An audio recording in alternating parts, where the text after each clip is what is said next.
My name is Dr. Anthony Levatino. I'm a practicing obstetrician-gynecologist, and I've performed over 1,200 abortions. Today I'm going to describe a third trimester induced abortion, which is performed at 25 weeks to term.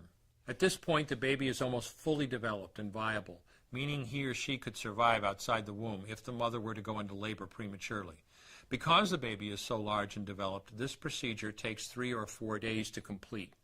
On day 1, the abortionist uses a large needle to inject a drug called digoxin. Digoxin is generally used to treat heart problems, but a high enough dosage of digoxin will cause fatal cardiac arrest. The abortionist inserts the needle with the digoxin through the woman's abdomen or through her vagina and into the baby, targeting either the head, torso, or heart. The baby will feel it. Babies at this stage feel pain. When the needle pierces the baby's body and the digoxin takes effect, the life of the baby will end.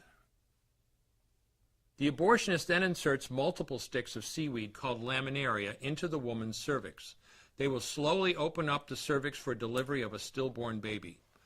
While the woman waits for the laminaria to dilate her cervix, she carries her dead baby inside of her for 2 to 3 days.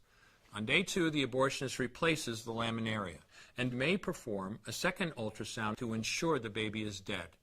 If the child is still alive, he administers another lethal dose of digoxin. The woman then goes back to where she is staying while her cervix continues to dilate.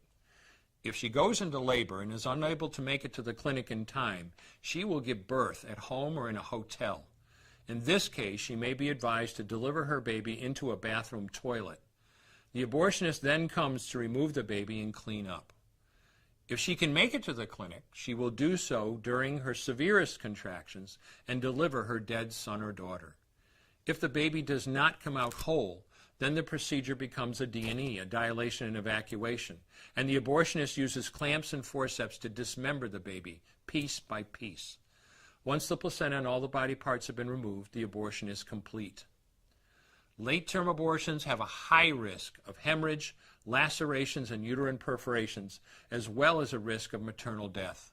Future pregnancies are also at a greater risk for loss or premature delivery due to abortion-related trauma and injury to the cervix. As I mentioned at the beginning, I'm Dr. Anthony Levatino, and in the early part of my career as an OBGYN, I performed over 1,200 abortions. One day, after completing one of those abortions, I looked at the remains of a preborn child whose life I had ended, and all I could see was someone's son or daughter. I came to realize that killing a baby at any stage of pregnancy for any reason is wrong. I want you to know today, no matter where you're at or what you've done, you can change. Make a decision today to protect the preborn. Thank you for your time. I will no longer do any more abortions. When you finally figure out that killing a baby that big for money is wrong, that it doesn't take you too long to figure out it doesn't matter if the baby is this big or this big or this big or maybe even this big, it's all the same. And I haven't done any since then, and I never will.